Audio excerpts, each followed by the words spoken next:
డివిజన్ల పునర్విభజనలో భాగంగా ఆందోళనకారులతో Kapra municipal office వద్ద ఉద్రిక్తత నెలకొంది. డివిజన్ 16 కుషాయిగూడ పేరు పెట్టాలని కోరుతూ కుషాయిగూడ సంక్షేమ సంఘం ఆధ్వర్యంలో పెద్ద ఎత్తున ఆందోళన చేపట్టారు. అదేవిధంగా జమ్మిగడ్డను సైతం ప్రత్యేక డివిజన్కి ఏర్పాటు చేయాలని కోరుతూ జమ్మిగడ్డ కాలనీ వాసులు ధర్నాకు దిగారు. ఈ రెండు డిమాండ్ల సాధన కోసం దాదాపుగా 300 మంది సర్కిల్ కార్యాలయం ముట్టడించారు. కాప్రా మున్సిపల్ డీసీ కార్యాలయంలో ఉన్న వినతులు స్వీకరించేందుకు రాకపోవడంతో ఆందోళనకారులు ఆగ్రహం వ్యక్తం చేశారు.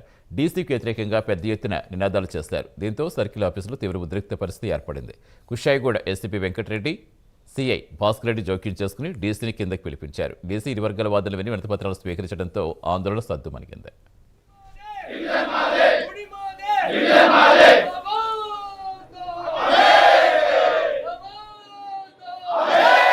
జమ్మిగడ్డ డివిజన్ వాళ్ళు సపరేట్ కావాలనేది ఒక మెమరాండం ఇలా మన కప్రా మున్సిపాలిటీ డీసీకి ఇవ్వడం జరుగుతుంది.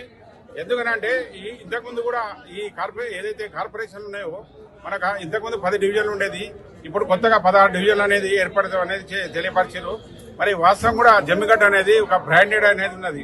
అన్ని డివిజన్ల వాళ్ళు కూడా మనం జమ్మిగడ్డ అని అంటేనే అందరు డివిజన్లు పోతాం. దాదాపుగా 3 డివిజన్ వాళ్ళ కార్పొరేటర్లు కూడా జమ్మిగడ్డ పోవడం జరుగుతుంది.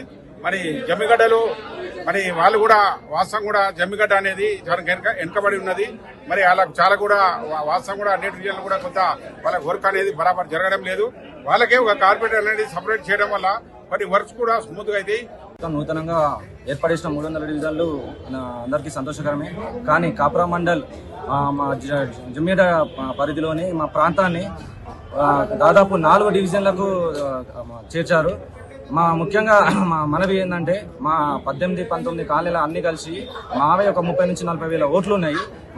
మమ్మల్ని ఒక డివిజన్గా చేయాలని చెప్పేసి, అలాగే మేము ఎన్నో సంవత్సరాల నుంచి కొట్లాడుతున్నాం. ముందుగా మాకు ముఖ్యమైన కోరిక, మాకు శ్మశాన వాటిక ఉన్నా కానీ జాగా ఉన్నా కానీ దానికి